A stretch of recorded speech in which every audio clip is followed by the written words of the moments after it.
ताज्या बातम्यांसाठी ABP माझाला subscribe करा आणि बेल आयकॉन प्रेस करा। आपण बघताय एबीपी माझा।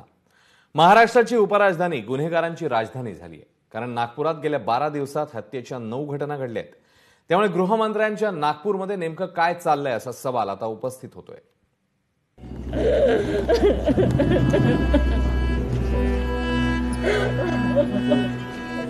32 वर्षांच्या मुलाला गमावलेल्या आईचा आक्रोश हेलावणार आहे।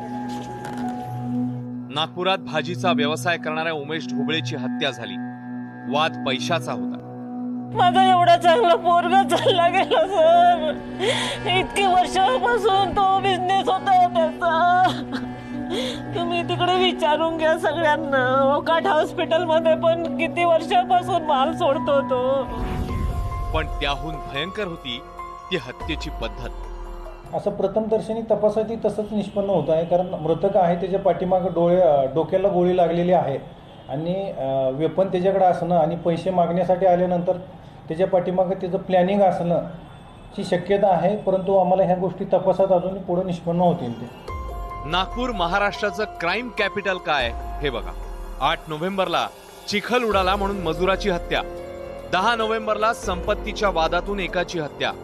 12 नोव्हेंबरला 15 वर्षीय मुलीवर सामूहिक बलात्कार। 12 नोव्हेंबरला महाविद्यालयीन तरुणाची हत्या। 14 नोव्हेंबरला 60 वर्षीय सुरक्षा रक्षकाची हत्या। 16 नोव्हेंबरला ठवकर टोळीतल्या दोघांची हत्या। 17 नोव्हेंबरला तरुणाचा चाकू भोसकून खून।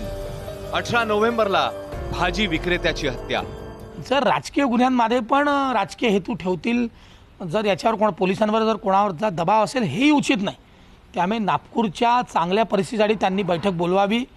त्यांच्या सोबत त्यांच्या पाठीमागे आम्ही खंबीरपणे उभं राहू। कुठलंही राजकारण आम्ही करणार नाही। नागपुरातली गुन्हेगारी संपली असं गृहमंत्री म्हणाले होते। आकडेवारी तर बरोबर या उलट आहे। रजत वशिष्ठ, एबीपी माझा, नागपूर।